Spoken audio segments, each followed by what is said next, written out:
Target, ലക്ഷ്യം അഥവാ ഉന്നമാക്കുക, ഉന്നം വയ്ക്കുക എന്നൊക്കെ ഇതിനർത്ഥമുണ്ട്. നമുക്കറിയാം, മിലിറ്ററിയിലൊക്കെ പരിശീലന സമയത്ത് വളരെ കഠിനമായ പരിശീലനത്തിൽ കൂടെയാണ് അവർ വെടിവെക്കുന്നതൊക്കെ.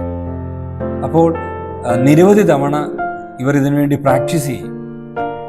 അത്തരത്തിൽ ലക്ഷ്യം വെച്ച് വിജയിച്ചാൽ മാത്രമേ മുൻപോട്ട് തനിക്ക് പോകാൻ കഴിയുള്ളൂ. ഇതുപോലെ കുടുംബത്തിൻ്റെ സമാധാനം നിലനിർത്തുവാൻ ദൈവം തന്ന നിയമത്തിൽ നിന്ന് അഥവാ ലക്ഷ്യത്തിൽ നിന്ന് നാം മാറി നിൽക്കുകയാണോ? ഇന്നൊരു തിരിച്ചുവരവ് ആവശ്യമാണ്. നാമും ഒരു പടയാളിയാണ്. ഈ പോർക്കളത്തിൽ നമുക്കും ഒരു ലക്ഷ്യമുണ്ട്. ആ ലക്ഷ്യത്തിൽ എത്തിച്ചേർന്നാൽ മാത്രമേ നമുക്ക് ജയിക്കാൻ കഴിയുകയുള്ളൂ.